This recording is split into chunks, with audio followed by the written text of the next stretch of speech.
This is Tammy McClish. Let's go ahead and take a look at Section 8 Optimal Techniques.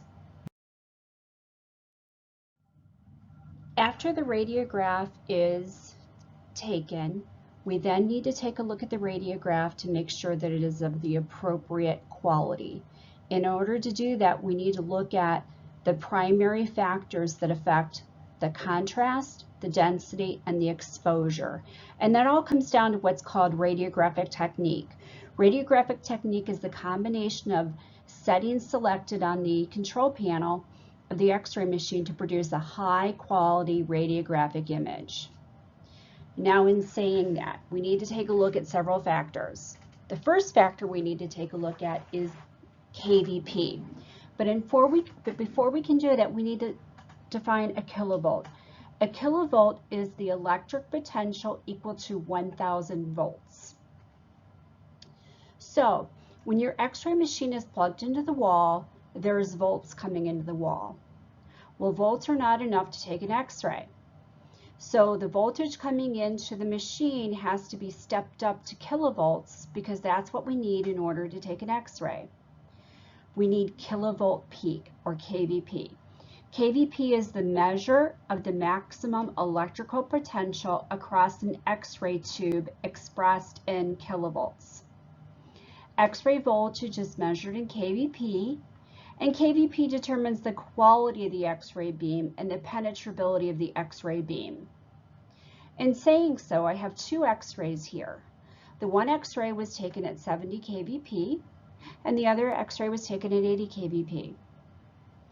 At the 70 kVp level on the very first image, you are able to see the soft tissue in the hip, and you're also able to see the prosthesis in the hip. At 80 kVp, we're actually to see inside of that prosthesis as the prosthesis is going into the cup of the prosthesis. Now, in saying that, kVp is the penetrability of the X-ray image. Sometimes X-rays are going to be underpenetrated, sometimes X-rays are going to be overpenetrated. Anytime you think of quality, think of kVp and think of penetration of the X-ray beam. The other thing you need to think about when you think about kVp is contrast.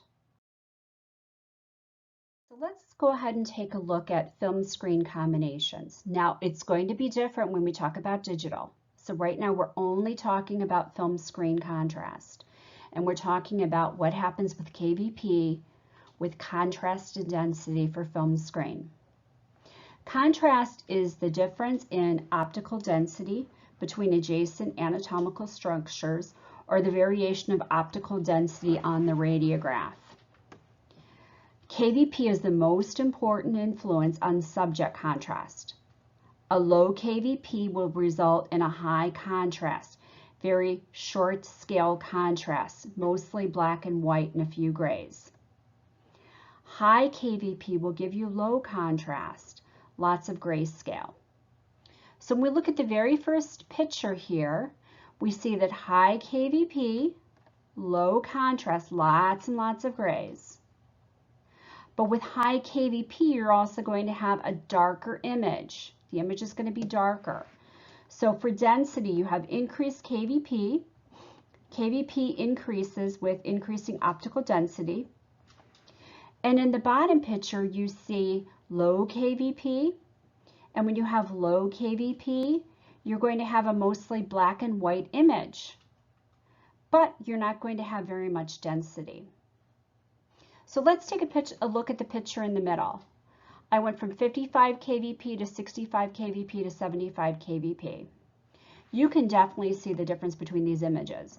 Now, in saying that, you can see the difference between contrast and density in film screen. You're not going to see it when you're looking at a digital image.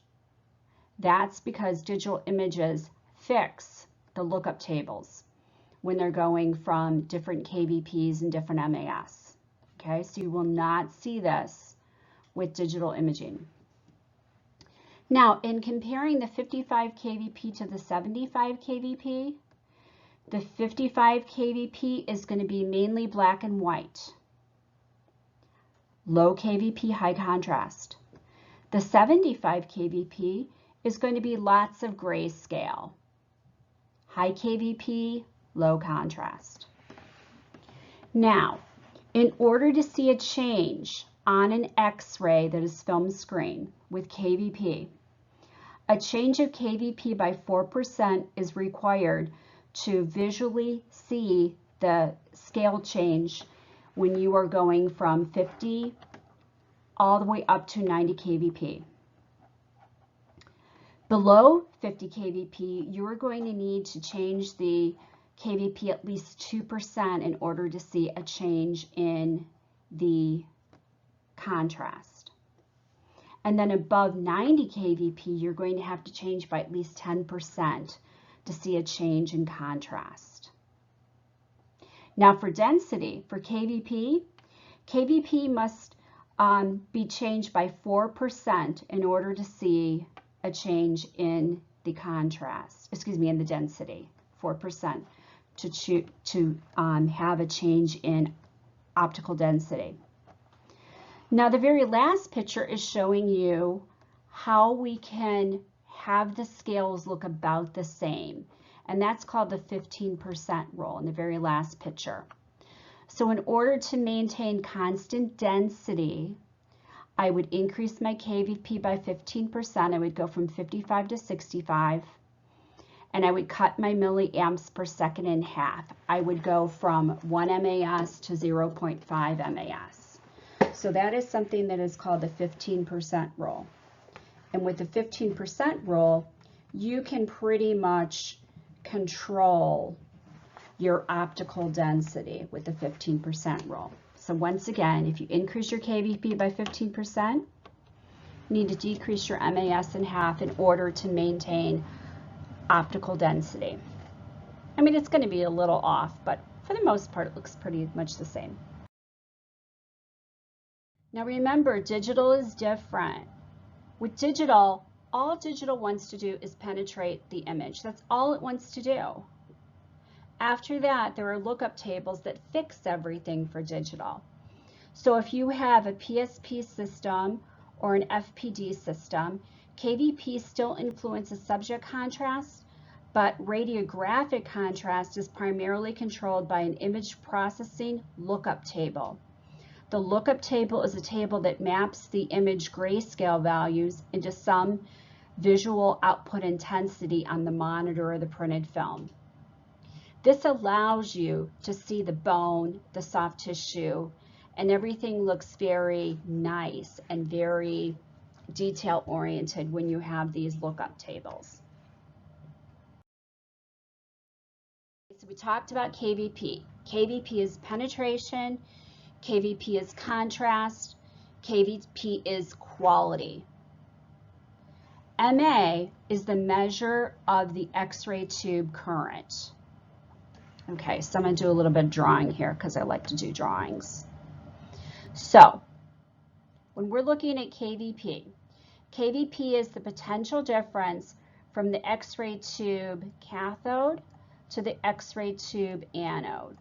That is KVP, the potential difference from here to here. Okay? Now, MA. MA is milliamps. On your X-ray tube cathode, which looks like a curlicue, there are little teeny tiny electrons sitting on there. And those electrons are getting ready to make an exposure. So let's say that I go up to the machine and I choose 100 MA. That will give me X amount of electrons to go from the X-ray tube cathode to the anode and then come out as photons of X radiation. When I choose a higher MA, when I go to, let's say, 200 MA, I'm going to have more electrons available for my exposure, which will give me more photons of X radiation. So MA is the measure of X-ray tube current. Current moves from cathode to anode, and the number of electrons is determined by the filament temperature. The filament is the curlicue of the cathode.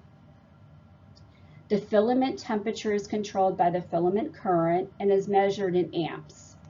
So when we take and we plug our machine into the wall, there's going to be amps coming off the wall. Amps is way too much energy. We need milliamps.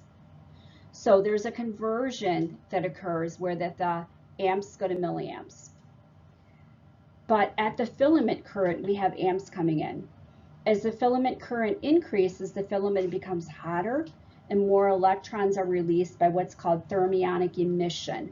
Thermionic emission is where the electrons sitting on the cathode, they get heated up and they get ready to move. The filament normally operates at 3 to 6 amps. But remember, we need milliamps to take an X-ray. Milliamps determines radiation quantity. So anytime you think of MA, think of quantity. How many electrons do we have? When we go from a 200 to a 400 MA, there would be an increase of 100% or doubling of the X-ray tube current. So a doubling of the X-rays produce a double of the patient dose. Now, what does that do to the optical density? Well, my very first X-ray I've taken here was 100 MA.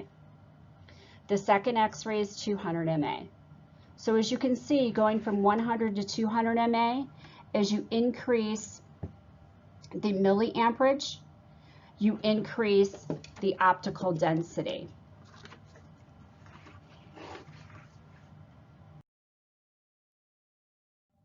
Okay, now we need to take a look at MAS. MAS and time. Time is the exposure in seconds or milliseconds, and it controls the length of the exposure. We want to keep exposures as short as possible, because if we have exposures very short, then it's going to result in less dose to the patient, less radiation dose. As you increase the exposure time, you're going to increase the optical density. If we take milliamps and we multiply it by the exposure time, we get milliamps per second. And to be very honest with you, in radiography, we tend to talk about kVp and MAS. We don't tend to break up MA in seconds. We like to talk about kVp and MAS. So MAS determines the number of X-rays in the primary beam, milliamps per second. It controls the radiation quantity and controls the optical density. MAS is the measure of the total number of electrons conducted through the X-ray tube during an exposure. Now, if you look at these X-rays, the first one was taken at 55 kVp, 0.5 MAS.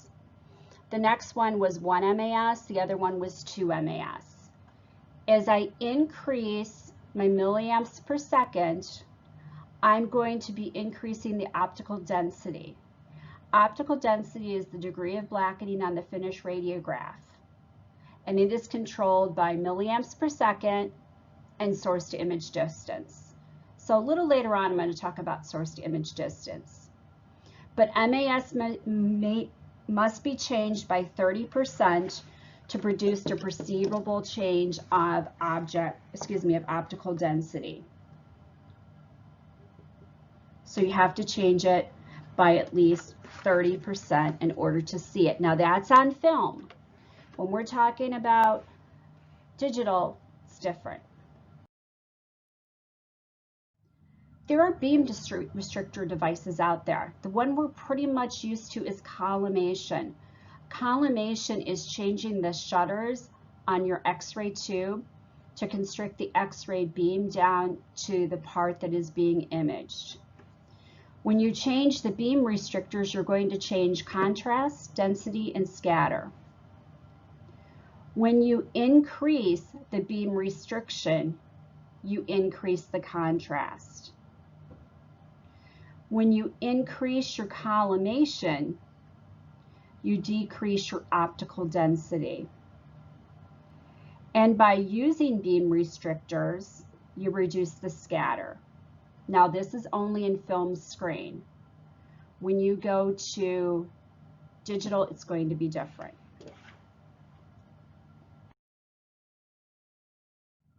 Source to image distance, SID. SID is fixed for mobile x-rays at 90 cm or 35.43 inches. Table x-rays are taken at 100 cm or 39.37 inches. Most often we do 40 inches. And upright chest x-rays are taken at 180 cm or 70.86 inches. Pretty much we go with 70 inches. Density and exposure. As you increase SID, you will decrease optical density. So here are two foot x-rays. The first one was taken with the x-ray tube 40 inches to the foot. The second one, the x-ray tube source to image distance was dropped down to 28 inches. As you have the tube closer to the foot, the optical density will be darker. Grid ratios. Grid ratios affect contrast density and scatter. The very first picture shows you why we need to have a grid. When you are x-raying body parts that are thicker than the knee, you need a grid. And that's because it is going to clean up the radiation as it goes through the patient, and it's going to stop it from coming back to the x-ray film. Or if you have a digital imaging system, coming back to that receptor. How does a grid ratio affect contrast? As you increase the grid ratio, you will increase the contrast on the image. Now this particular grid in the middle is a 10:12 ratio. That's pretty much a normal grid ratio that you have if you have a portable grid, but you can have higher or lower grid ratios other than just a 10:12. As you increase the grid ratio, you will decrease the optical density.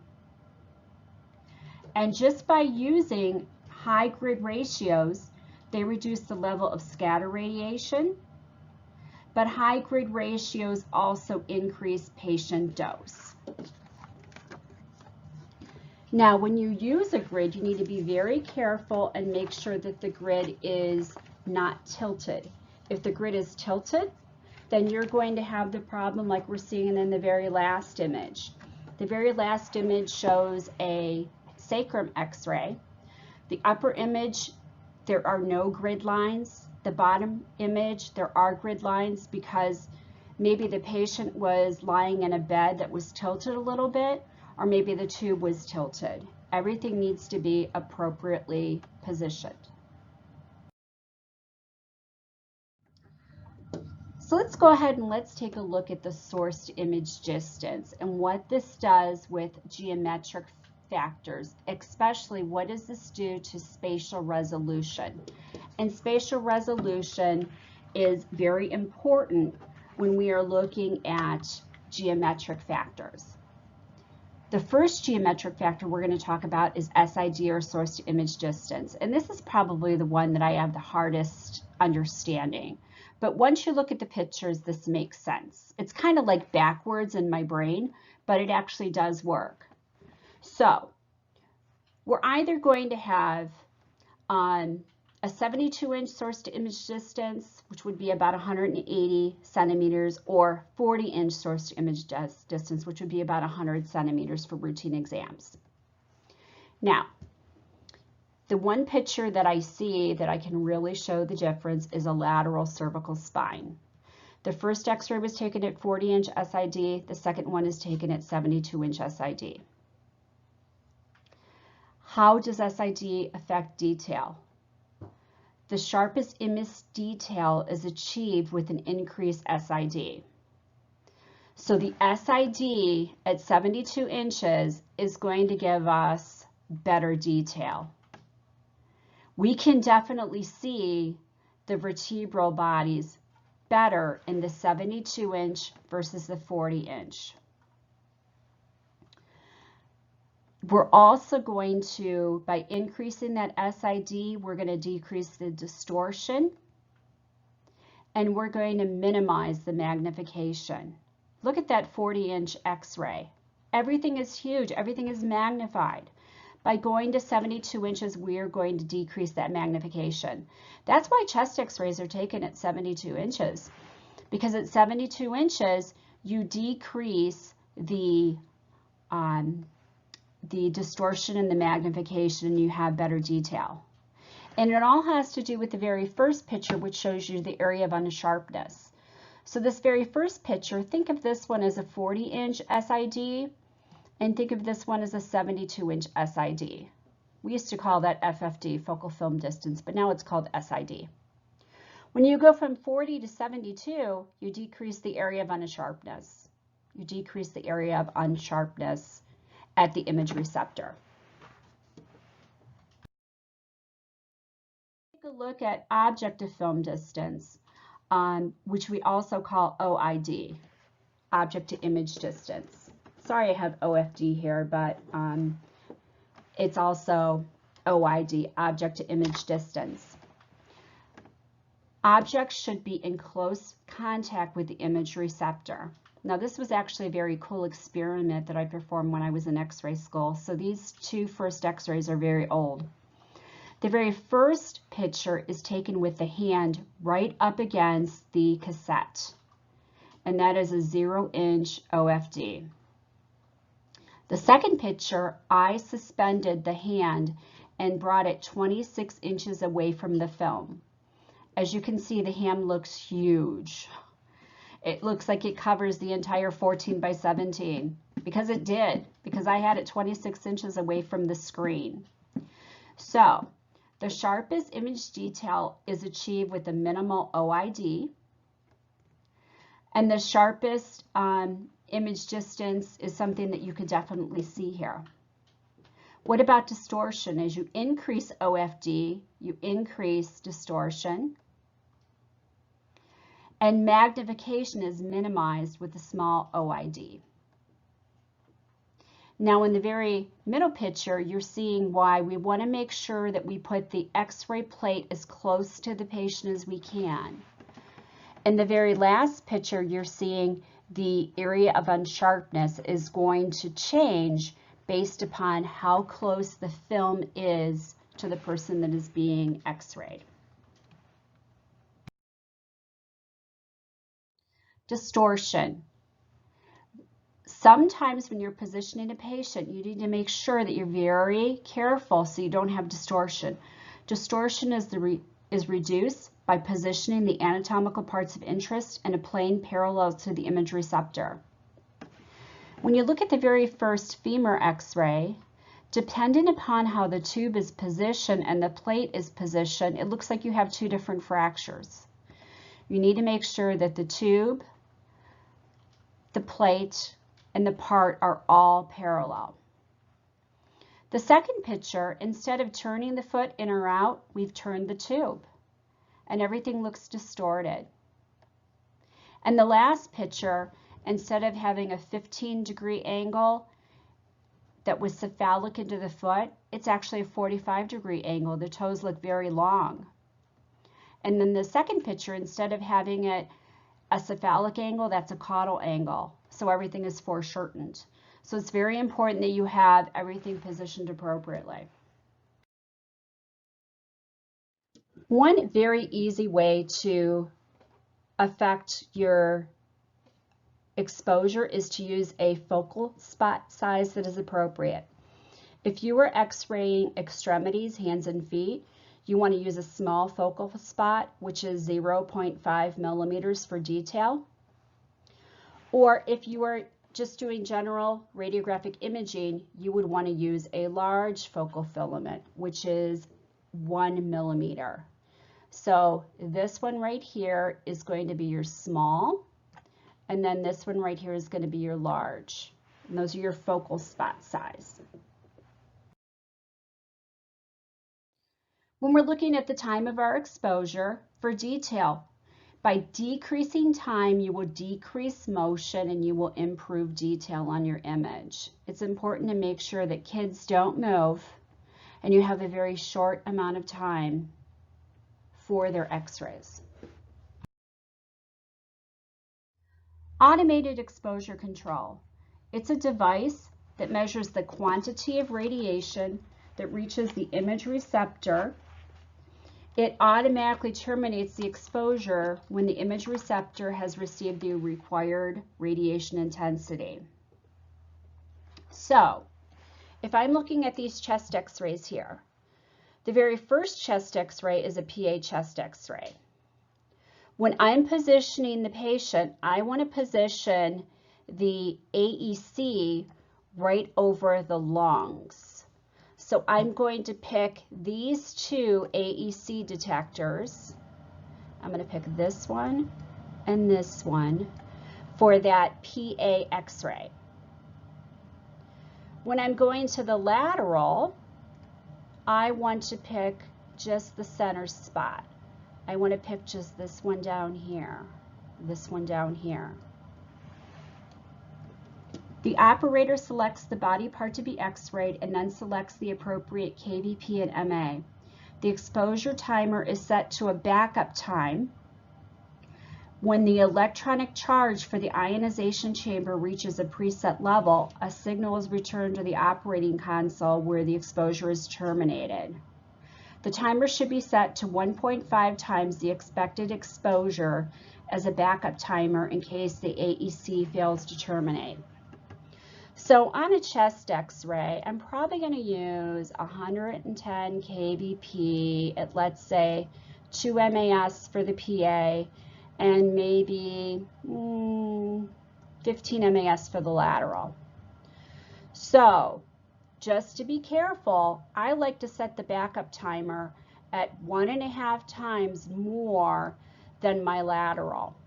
So 1.5 times more than 15 MAS would be 45. So I would want to have a backup timer of about 45 MAS. That way I know that I don't overexpose the patient. It's just a safe fail system. A lot of places we don't even use it, but I just wanted to talk to you about it so you know what that's all about. Let's take a look at visibility of structure. We have optimization of image contrast with contrast resolution. Contrast resolution is the ability to distinguish many shades of gray from black to white. All digital imaging systems have better contrast resolution than screen film imaging. The principal descriptor for contrast resolution is grayscales, which are also called our dynamic range. The grayscale can be made more visible with the use of specific radiographic techniques designed to increase image latitude. However, we can only see 30 shades of gray, so you want to be able to make certain that you have an image that is appropriate for the physician that will be reading the image. There are effects of scatter on image quality. One of the most important characteristics of image quality is contrast. The visual differences between the lights and dark areas on an image. You have reduced image contrast, which results from scattered x-rays. If you are x-raying the abdomen or the chest, you worry about scattered x-rays because of the fact that you're penetrating more soft tissue. If you're x-raying a foot or a hand, you really don't worry about a lot of scatter x-ray. Now, if you're x-raying extremity, hands and feet, you want to use low KVP for high contrast because you just need black and white. You don't have any organs in your hands or your feet. But if you're x-raying the abdomen or the chest, you want to use high KVP so you have lots and lots of grays to see all the different organs. We need to worry about motion. The types of motion are voluntary, which is movement, and involuntary, such as the heart beating, breath in the lungs, or abdominal gas patterns. The way to reduce this is to immobilize the person that is being x-rayed and have a very short exposure time. Sometimes we need to use a grid. A grid is used anytime we're x-raying anything that is thicker than 10 centimeters, which is about the size of a knee. And once you use a grid, you want to use at least 70 kVp or higher. A grid is a device for reducing the level of scatter radiation that reaches the image receptor. Like I was talking about last slide, if you are x-raying anything thicker than a knee, like an abdomen, a chest, you need a grid to decrease scatter. High grid ratios reduce scatter radiation and increase patient dose. When you are using a grid, most grids are going to be moving, but they need to be positioned properly. You need to make sure that the x-ray tube is appropriately aligned with the grid. There are different technique charts. Technique charts is a chart that describes standard methods for consistently producing high quality images that contain special technical factors for radiologic exams. The first one is a variable KVP chart. It uses a fixed MAS and a KVP that varies according to the thickness of the anatomical part. So here, if we're x-raying a knee, knees are about 14 cm. We take that 14 cm, we multiply it by 2, we add 30, and that means that for a knee x-ray, you start at 58 kVp. That's no different than from an abdomen. An abdomen, you measure the abdomen. Abdomen's probably about 30 cm. You multiply that by 2, that gives you about 60 cm. And then you're going to add 30. And that will give you the KVP that you need in order to take that particular x-ray. This is used more often, the fixed KVP technique chart. Exams of the spine and trunk are about 80 kVp, and extremities, hands and feet are about 60 kVp. You first measure the patient if you are x-raying anywhere in the abdomen or in the chest. Based upon that, you will select a KVP based upon the patient's size. With fixed KVP charts, you always change your MAS based upon the patient's size in centimeters. High KVP technique charts are great if you are doing barium work and to ensure adequate penetration of the barium. Automatic exposure, the patient is positioned and they must be accurate because the body part must be placed over the photo timing device. If my patient is not placed over the correct photo timing device, then the image will not come out perfect. So for this patient right here, the photo timer needs to be right here. Now let's say that the photo timer was off. Let's say the photo timer was here and here. Your image would not look this nice if your photo timer was off by that much. Finally, the tissue calipers I showed you a few moments ago. The thicker the patient, the more x-ray needed to penetrate. Calipers are available to measure the thickness of the anatomy being imaged, and you should check the thickness of your patient when they are in position. If a patient is standing versus lying down, their anatomy is going to change, especially if they are a patient that has a larger body. So put them in position, measure them, and then select your radiographic technique. Okay, have a great day.